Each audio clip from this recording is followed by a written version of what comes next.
Bem, obrigado, ministra. Vamos passar aqui para as perguntas. Mais uma pergunta presencial da Daiane Souza Alves, da Fundação Cultural Palmares. Aqui. Bom dia, ministra. Bom dia a todos. Bom dia, Daiane.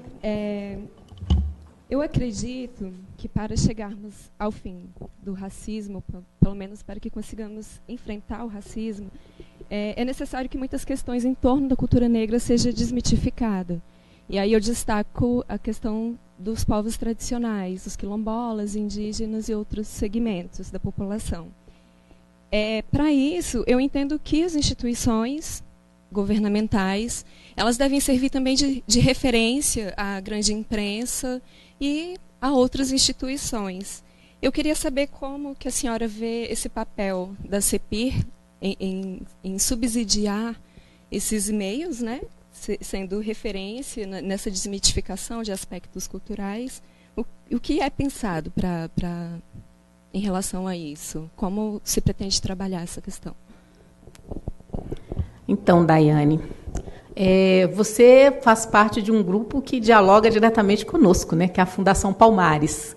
Então, essa é uma ação que nós pretendemos desenvolver com o próprio Ministério da Cultura e com a Fundação Palmares. É uma ação que eu tenho feito desde que cheguei, realizar visitas e encontros com todos os meus colegas de ministério. Tem gente que fala que até o final do ano eu consigo, mas antes do final do ano eu vou conseguir chegar aos 38. Já consegui fazer 11 encontros. E eu destaquei os ministérios que eu considero que mais têm proximidade com o diálogo que a CEPIR faz, né, com o trabalho que a CEPIR faz. E o Ministério da Cultura é um deles. Então, eu já fiz um encontro com o ministro Juca, foi um encontro muito proveitoso, muito produtivo. Assim que a situação da Fundação Palmares se estabilizar, também com a Fundação Palmares. E a nossa ideia é que essas ações voltadas para os povos e comunidades tradicionais, a CEPIR faça de maneira dialogada e transversal com o Ministério da Cultura e também com outros ministérios. Como, por exemplo, porque o que eu quero destacar? Que, além do aspecto cultural, não diria além, é que a cultura carrega dentro de si educação, economia, política, etc., né? Vamos pensar assim, didaticamente, nós, seres humanos, construímos esses conceitos e esses campos, que é o campo cultural, mas está tudo junto, né? Então, a ideia é que não só o diálogo, quando pensemos nos povos e comunidades tradicionais, na dimensão cultural, é que ele se dê não somente com a cultura, mas também com o Ministério do Desenvolvimento Agrário, porque nós temos que passar por lá, se nós formos pensar nos povos e comunidades tradicionais, sobretudo os quilombolas. Nós temos que fazer uma conversa com o Ministério do Desenvolvimento Social, que também é um outro parceiro importante, com o Ministério da Educação, porque nós temos hoje a discussão da educação escolar quilombola, que é um processo educacional em que a memória, a dimensão da cultura, ela tem que ser valorizada também nessas escolas. Isso para além, Daiane, de ações específicas dentro da nossa secretaria que cuida da questão dos povos e comunidades tradicionais. E o grande desafio da CEPIR é esse alargamento do diálogo para que esse complexo conjunto dos povos e comunidades tradicionais possam dialogar conosco, possam estar em diálogo conosco e pensarmos políticas voltadas para esses diferentes grupos que formam os povos e as comunidades tradicionais. Talvez das contribuições que a CEPIR possa trazer, que ela vem trazendo, que tem que avançar, é justamente dar a visibilidade à existência desses povos, né? Porque, muitas vezes, os preconceitos que vêm, as ações que resultam, que são ações discriminatórias, etc., também acontecem em função de um desconhecimento, não só da existência deles, como do protagonismo deles, como da história deles e da luta que esses povos têm implementado para que as políticas públicas cheguem até eles. E o grande desafio é que as políticas públicas cheguem até eles e com um recorte de ação afirmativa aonde a ação afirmativa tiver que incidir. Ok, obrigado, ministra. A próxima pergunta ela é sobre a questão da redução da idade penal, certamente, e ela, logicamente, chegou aqui por vários caminhos, possivelmente era alguma das perguntas que viria, inclusive, da nossa plenária presencial. Ela foi uma pergunta feita pelo mestre Paulão, do Rio de Janeiro, pela Larissa Santiago, das Blogueiras Negras, e pelo André Luiz, de Salvador. E cada uma das perguntas faz ali um contexto do processo da aprovação das várias propostas de emenda à Constituição que foram apensadas na PEC 171, e PEC 171 é o número da PEC, que foi aprovada na Comissão de Constituição e Justiça, no parecer de constitucionalidade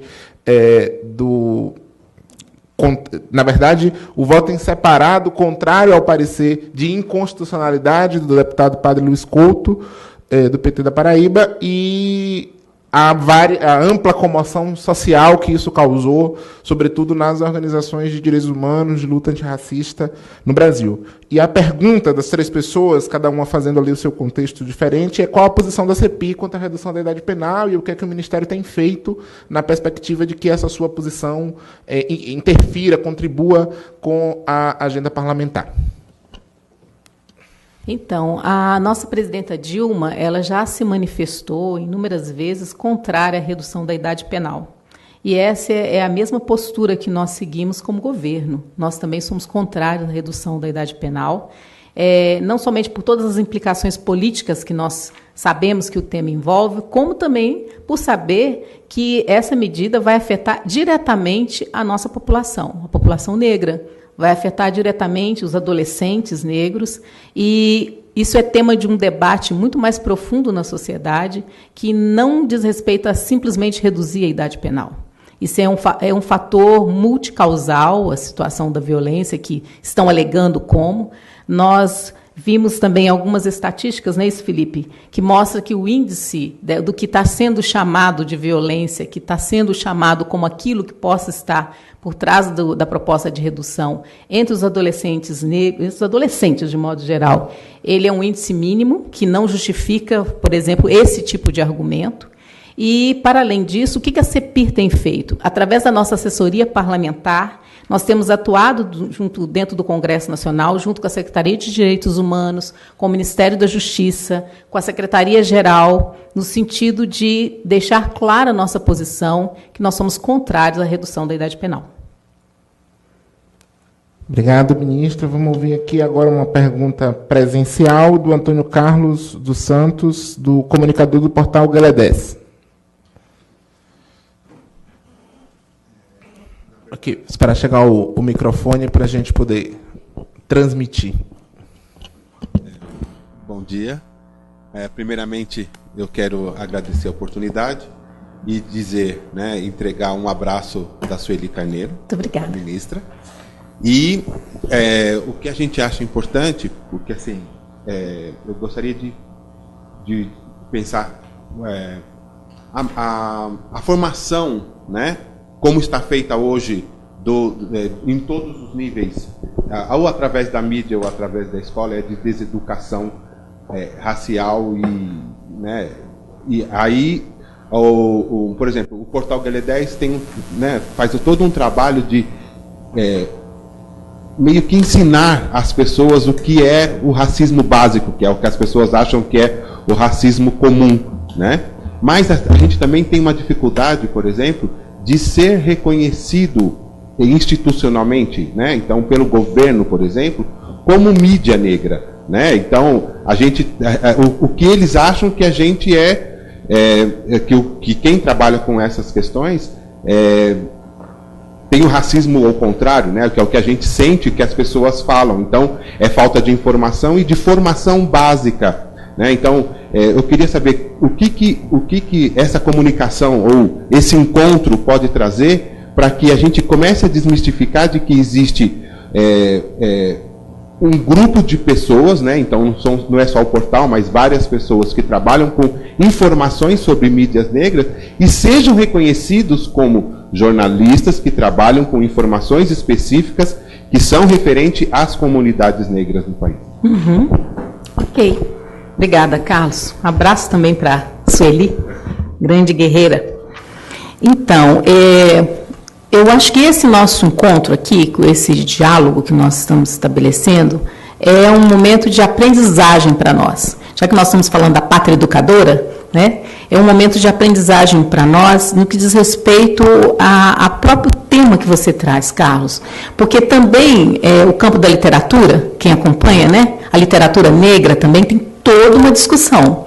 Alguns vão falar que não tem que adjetivar, não é isso? A literatura, que literatura é literatura, mas os nossos literatos e as literatas negras que estão à frente dessa batalha há muito tempo, trouxeram uma tensão para dentro do campo da literatura, falando, olha, existe sim esse campo, e essa adjetivação não é uma mera adjetivação, é uma demarcação política também. E acho que é o mesmo caso das mídias negras, guardadas as devidas proporções, não é isso? Eu acho que a conquista do próprio conceito e da própria categoria profissional dos jornalistas que se dedicam a essa temática e que nós estamos chamando de mídias negras é também uma conquista política, é uma luta política. Porque são campos de poder, não é isso, Carlos? Quer dizer, tem lutas corporativas aí no meio também, não é? De todas as ordens. E o que eu penso que a CEPIR pode fazer é, junto com vocês, compreender essa luta política e pensar as formas de afirmação dessa luta política, trazendo que as mídias negras elas também fazem parte da promoção da igualdade racial. Ou seja, a promoção da igualdade racial ela tem um aspecto que é do Estado, não é isso? Que é do Estado e os governos devem fazê-la. E ela também tem uma outra dimensão que é a existência na sociedade civil, nas diferentes formas de organização. Se a gente for para além, nós temos nossa luta ancestral, né? Esse tema foi trazido para a sociedade, para o Estado, para os nossos ancestrais, pelas nossas lutas. Então, eu diria para você que seria, nesse momento, pensar como nós podemos contribuir para a afirmação das mídias negras enquanto um campo dentro das mídias, com um enfoque específico e com jornalistas que têm, sim, não é, digamos assim, não é exclusivo, mas uma grande maioria são negros e negras que têm o debate da questão racial, né? E isso diz respeito ao campo das ações afirmativas. É o que eu diria. Olá, vamos aqui agora para uma outra pergunta que chegou pela internet. Eu estou tentando me conectar para saber como é que está a repercussão aqui a repercussão nas redes. Então, quem for perguntando, que tiver conseguido conectar, vai avisando para a gente como é que está. A pergunta vem do Tiago Vinícius, que é presidente do Conselho Afro-Brasileiro de São José do Rio Preto, São Paulo.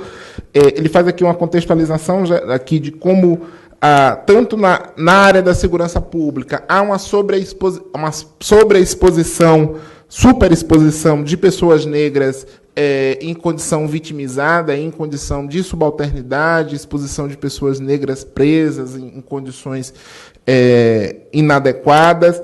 E ele, diante desse cenário, dessas múltiplas denúncias que se processam com relação à violação de direitos humanos na mídia e o papel negativo que certos setores da mídia têm jogado para reforçar estereótipos sobre a população negra, em particular sobre a juventude negra, ele pergunta que ações a CEPIR tem adotado para enfrentar o problema das violências simbólicas que são praticadas pela mídia. Bom, eu diria que aí nós temos... pensando no enfrentamento à violação de direitos, e o racismo é isso, também uma violação de um direito, o direito de ser, o direito de viver, o direito de pertencer, é isso? Nós temos aí duas ações, dois conjuntos de ações. Um primeiro conjunto que seriam ações que nós vamos chamar de preventivas, que é ações educativas, culturais, no sentido de que essa violação dos direitos ela não aconteça, que a gente possa educar a sociedade, educar os diferentes setores da sociedade para a superação do racismo, para a não violação de direitos. E uma outra ação que diz respeito a esse tema também é o que eu vou chamar aqui de uma ação repressiva, onde nós vamos acionar as instâncias do judiciário, onde nós vamos acionar as instâncias de fiscalização e que legalmente têm o poder de fiscalizar. Então, acho que o tema da violência que impera sobre a população negra e essa imagem também negativa, essas violências simbólicas que acontecem, tem esses dois campos de ação que nós temos que pensar. Ontem foi realizado o lançamento de um importante movimento, que é o Humaniza Redes, que é um pacto, né, que nós vamos trabalhar como governo federal para a superação de todas as formas de violação dos direitos. E eu acho que ali nós temos ali um grande foco de atuação das mídias, de um modo geral, e principalmente das mídias negras, porque diz respeito não só à denúncia, mas também os encaminhamentos que nós vamos fazer para a superação das formas de violação dos direitos humanos, e o racismo está sendo colocado como uma dessas formas. Então, acho que aí nós temos um campo de ação muito importante, que as mídias podem nos ajudar, as mídias negras, e uma inter-relação aí entre o público e o privado. Ok, vamos para mais uma pergunta presencial aqui, da Maria Karina Souza Barbosa da Silva, jornalista do portal Áfricas.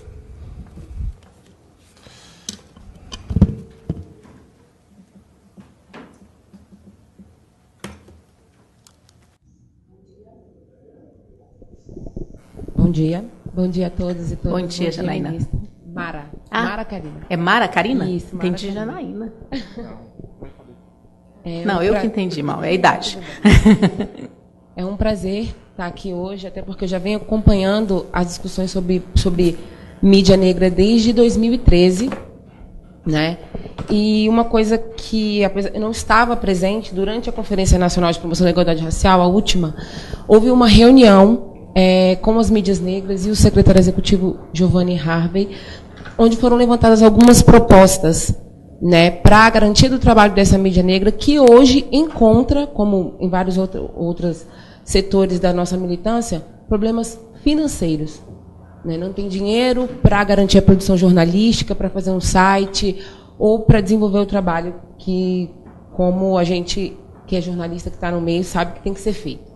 E dali saiu a ideia de um prêmio, né, de desenvolver um prêmio, uma ação mais rápida, para que elas pudessem se preparar, por exemplo, para entrar nos editais, acho que não me engano é um edital na SECOM, para receber patrocínio e financiamento direto, assim como as demais mídias. Sim.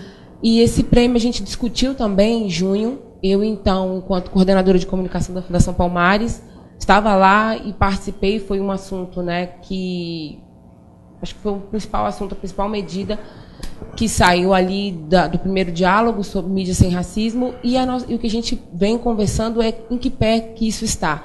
Nós chegamos a pensar em procurar alguns editais que poderiam ser utilizados como base para essa premiação, porque teria que ser como prêmio, porque hoje nós temos pessoas físicas produzindo, né, na mídia. A nossa mídia negra é praticamente isso, com exceção do Gueledés, que é uma organização, e do Portal Áfricas, que está se desenvolvendo, mas são pessoas físicas produzindo. Então, algumas das características nós não teríamos para competir de igual para igual com as demais mídias na CEPIR, mesmo sendo nós quem formamos públicos estratégicos sobre a situação da população negra no Brasil. Então, eu queria saber se a senhora tem conhecimento da ideia desse prêmio, e se vocês já tomaram, já tem algum pé, se isso tem condições de sair, né, e como está. Tá bom. Tá joia, Mara. Prazer. O Portal Áfricas fez uma entrevista comigo, não fez? Agradecer a circulação, inclusive, da entrevista. Mara, então, os resultados da CONAPIR, eles são resultados que nós temos que cumprir, né, juntamente com a sociedade civil e as outras esferas do governo federal. Nós estamos sabendo do prêmio, da discussão que teve sobre o prêmio, estamos analisando a viabilidade dele, junto com a nossa Secretaria de Planejamento, nossa secretária Lucy. Quando a gente fala em dinheiro, a gente olha para ela, orçamento. Então, nós estamos agora discutindo a viabilidade dele dentro da questão orçamentária, porque nós estamos em tempos de ajustes, né? Então, todos os ministérios estão fazendo isso, e também do ponto de vista de toda a parte parte jurídica, toda a parte de legislação, né, a viabilidade, como que encaminha esse prêmio, que parcerias nós vamos ter que fazer para que a CEPI possa fazer uma articulação transversal também para pensar o prêmio. Então, ele está exatamente nesse momento. A proposta está dentro, nós sabemos da proposta, estamos vendo como levar à frente a proposta pelos canais que nós temos de ordenamento jurídico, de ordenamento legal, e certamente nós vamos acionar vocês assim que a gente tiver isso mais estruturado, tá? Ok, obrigado. Eu consegui aqui acessar e dar uma olhada de quem é que está acompanhando e retransmitindo pelo Twitter esse nosso diálogo. Instituto Nangetu, Secretaria-Geral da Presidência, o mestre Paulão, de quem a gente já leu perguntas aqui, está comentando, interagindo com a gente, o pessoal do blog Desabafo Social de Salvador, e o pessoal do Observatório de Favelas. Gueledés também está acompanhando.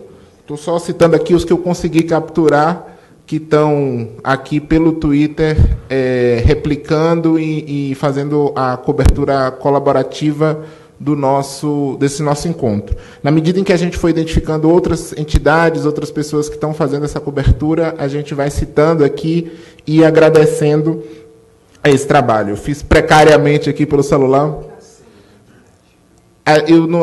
pessoal está perguntando aqui, para quem está em casa, acompanhar qual é a senha da internet aqui. Eu vou pedir para o pessoal fazer, eu consegui acessar aqui direto pelo celular, mas eu não sei se está aberta, não sei, mas aí a nossa equipe vai ver e na próxima interação eu informo, tá? Eu consegui com dificuldade aqui. Internet banda larga é uma das plataformas importantes por uma comunicação de qualidade, livre, democrática, para todo mundo. A próxima pergunta, ela também veio pela internet, é da Cristina Nascimento Oliveira, do Núcleo de Estudos Afro-Brasileiros e Indígenas, do Instituto Federal de Educação, Ciência e Tecnologia de Roraima. É uma pergunta sobre educação das relações étnico-raciais, mas especificamente sobre a questão do apoio aos pesquisadores negros, né? Como é um NEAB do Norte, uma pergunta muito sobre como é possível, nessa agenda, nessa interseção, educação das relações étnico-raciais e apoio aos pesquisadores negros, é possível apoiar, pensar na extensão dessas ações, na chegada dessas ações na região norte. Muito esse o enfoque. Então, a pergunta é, na área da educação, especificamente em relação aos NEABs, como a CEPI planeja a aproximação com a região amazônica para auxiliar aqueles que trabalham com a temática, especificamente na área da educação das relações étnico-raciais, e como podemos chegar a recursos financeiros de forma adequada para o financiamento das ações educativas dos NEABs e para atingirmos esses resultados aí em termos de apoio e valorização dos pesquisadores negros e da educação das relações étnico-raciais. É da Cristina Oliveira, do NEAB de Roraima. Então, o que eu diria para a Cristina é que a CEPI ela tem dialogado com a Associação Brasileira de Pesquisadores Negros. Já é um diálogo que já estava iniciado. Esse ano eu já recebi a diretoria da Associação Brasileira de Pesquisadores Negros, da BPN, e que trouxeram também uma pauta de trabalho para que nós possamos realizar juntos. Então, o apoio aos pesquisadores negros vai ser via esse contato e essa articulação com a BPN. A CEPI tem apoiado os congressos brasileiros de pesquisadores negros também, os nossos COPENES, e vai continuar dando esse apoio. E a questão que a Cristina nos coloca, que é muito séria, que é a questão da desigualdade regional e da diversidade regional, esse é um aspecto que nós precisamos nos debruçar sobre ele para pensar que ações desenvolver para beneficiar também regiões do Brasil que nós sabemos que carecem de uma circulação maior, uma visibilidade maior nos seus problemas. Eu diria que, no caso dos pesquisadores, essa é uma ação que nós vamos contar muito com o apoio da BPN, e um diálogo com a BPN para ver como que nós podemos agir. Ok, vamos aqui para mais uma pergunta presencial. Vamos ouvir agora a Valdice Gomes da Silva, que é da Cogira e da FENAGE do estado de Alagoas, terra da Serra da Barriga, terra do Quilombo dos Palmares. Microfone aqui na frente.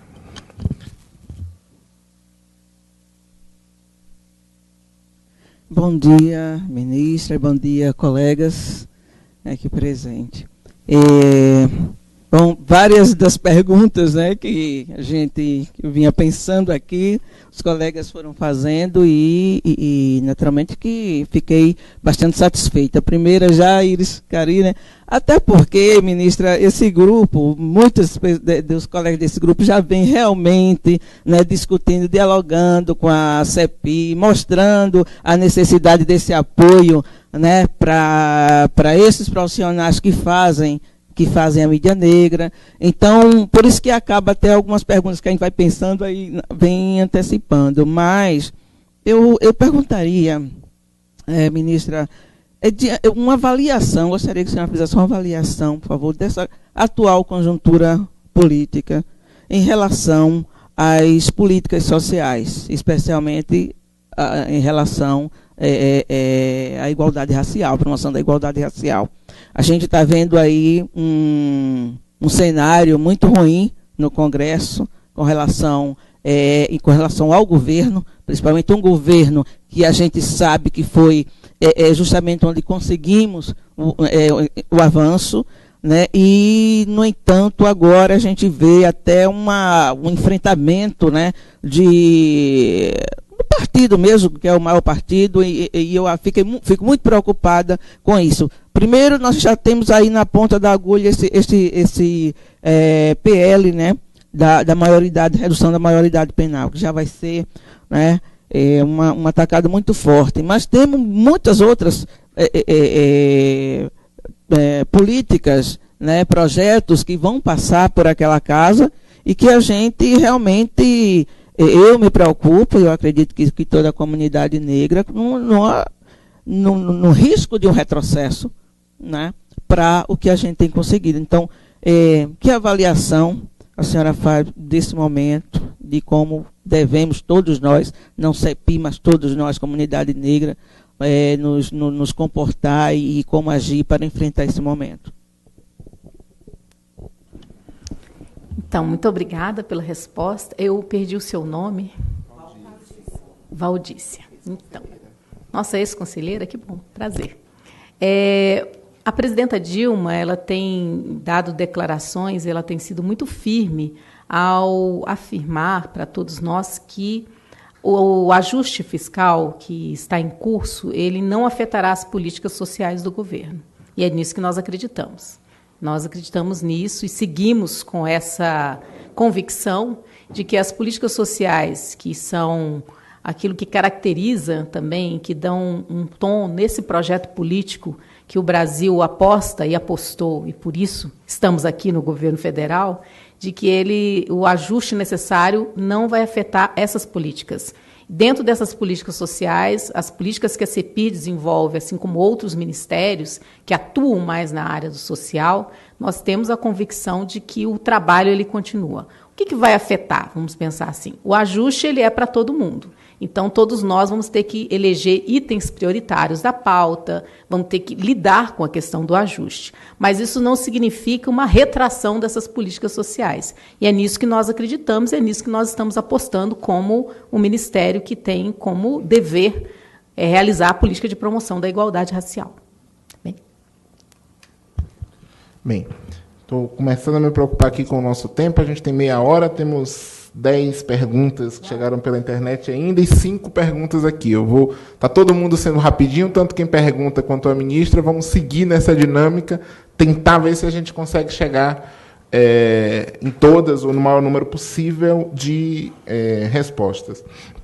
A próxima pergunta é sobre povos tradicionais de matriz africana, uma pergunta que foi enviada por uma pessoa do Instituto Nangetu, que, como eu falei, está transmitindo aí pela rede, está interagindo com a gente através do Twitter, o Arthur Maroja.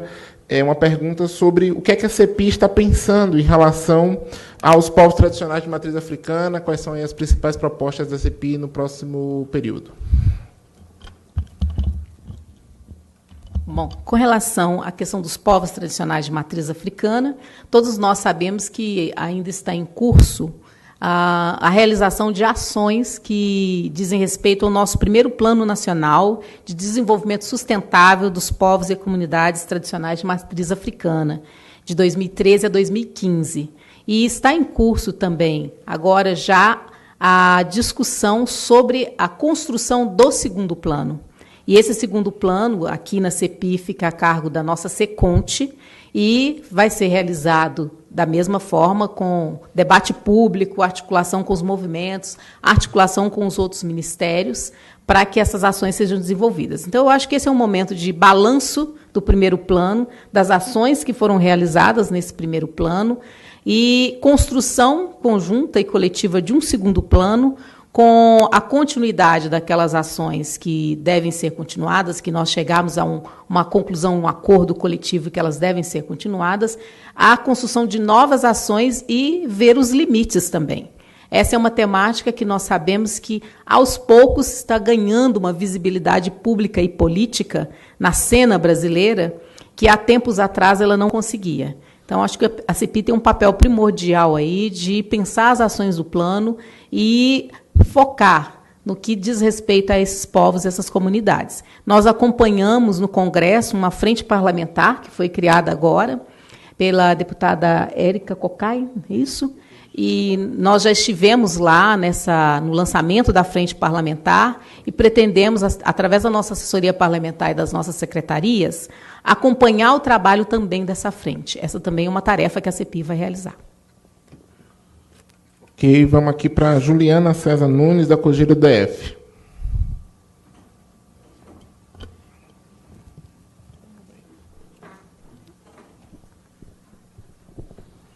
Bom dia. Queria agradecer muitíssimo por esse encontro. Esse diálogo é fundamental.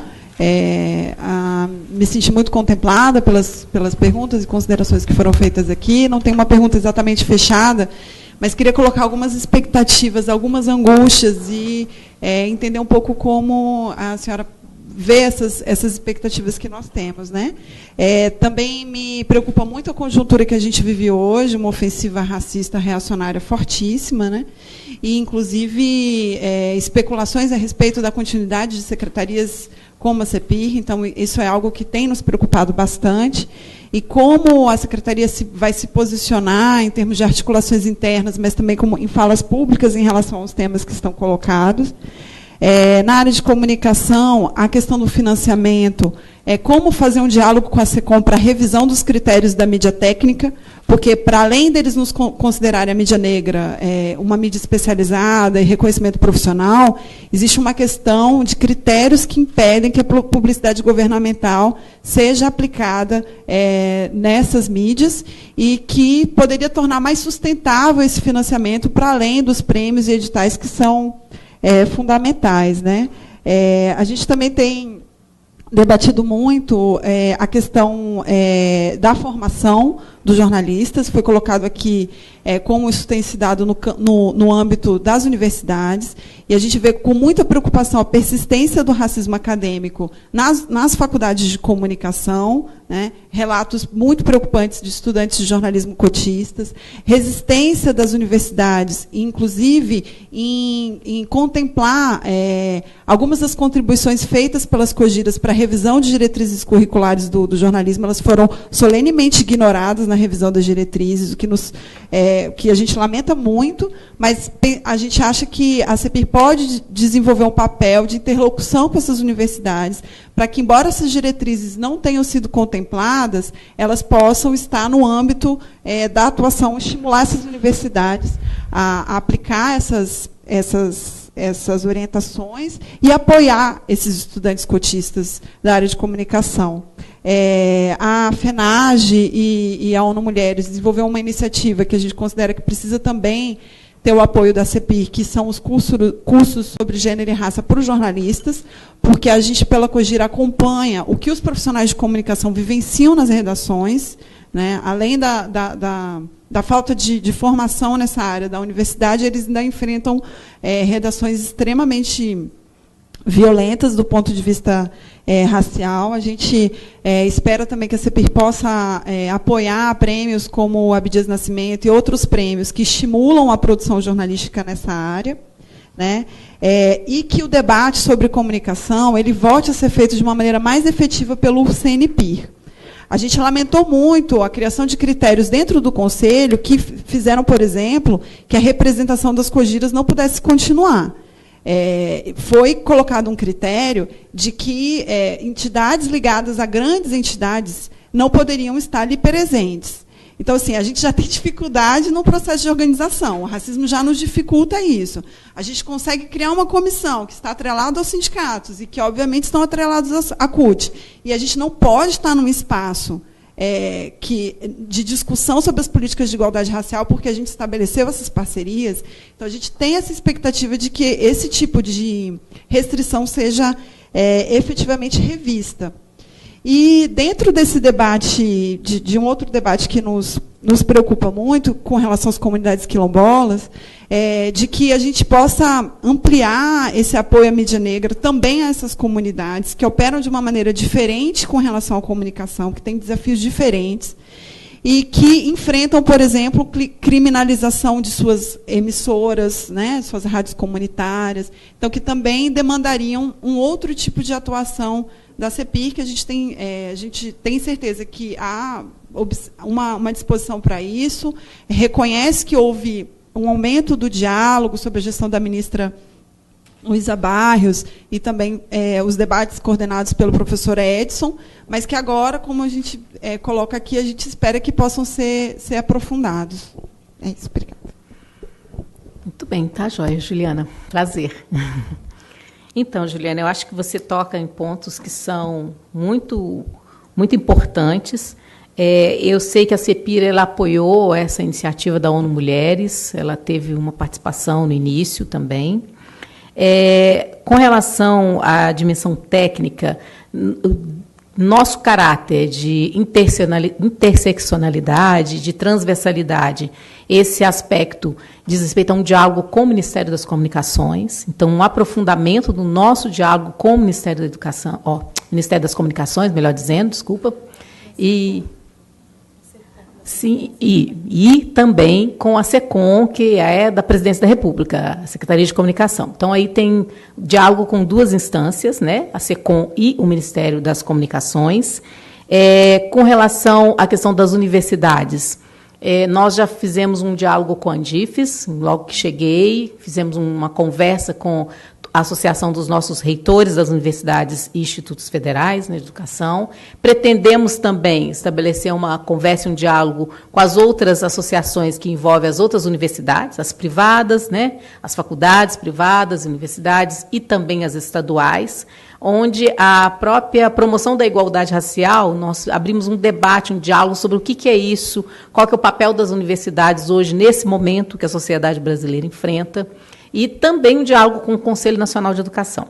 Então, eu acho que daquilo que são pautas específicas das mídias negras, a questão do jornalismo, da formação do jornalista, ela entra junto com outras ações nessa articulação e nesse trabalho de intersectorial e transversal que a CEPIR tem que realizar. Então, acho que esse é um momento, como você diz, que nas outras gestões já aconteceram encontros, já aconteceram acúmulos, e nós temos agora, nesse momento, pensar quais as condições para que a gente dê passos mais incisivos na construção daquilo que foi discutido, que foi acordado, e sempre em diálogo com vocês, porque vocês vão sinalizar para a gente também esses caminhos. E eu quero aproveitar a sua questão, Juliana, que diz respeito também à ação com a educação, com a formação, para complementar duas questões das outras perguntas que me foram feitas. Uma, quando eu falei da BPN, eu acho que aí entra também o papel da Associação Brasileira de Pesquisadores Negros nessa articulação, não é isso? Destacar o papel dos núcleos de estudos afro-brasileiros e o trabalho que a CEPIR também, via a BPN e o consórcio dos NEABs, que o consórcio dos núcleos de estudos afro-brasileiros, vai realizar também. Então, eu acho que nós temos núcleos hoje de pesquisadores dentro das universidades que também são aqueles que impactam política curricular, que levam essas discussões. Eu acho que o nosso diálogo tem que ser muito estreito com esses núcleos, via o consórcio dos NEABs e via a BPN. E também, completando a questão da educação, da pátria educadora, acho que é importante destacar também o processo, que eu falei muito mais de educação básica, mas falando agora no ensino superior, quando você coloca a questão das faculdades, de nós lembrarmos que nós passamos um momento também de redemocratização, de expansão do ensino superior público com o REUNE, né? Tivemos, inclusive, ideias muito adversas a essa expansão, nós sabemos disso, sabemos dos limites e problemas que tem, mas, de fato, se não fosse também essa expansão do ensino superior público, muito da nossa comunidade, que hoje está dentro da universidade pública, não estaria, né? No caso das federais. E é importante também destacar a lei de cotas, que também, com as críticas que podemos ter, os limites que nós sabemos que tem, todo o ordenamento regulatório, mas ela não deixou de ser um avanço no sentido de uma maior presença da população negra no ensino superior público brasileiro, no caso das federais. E as estaduais, que já vêm com as suas políticas específicas, muito por pressão também de núcleos dentro das universidades e também do próprio movimento negro.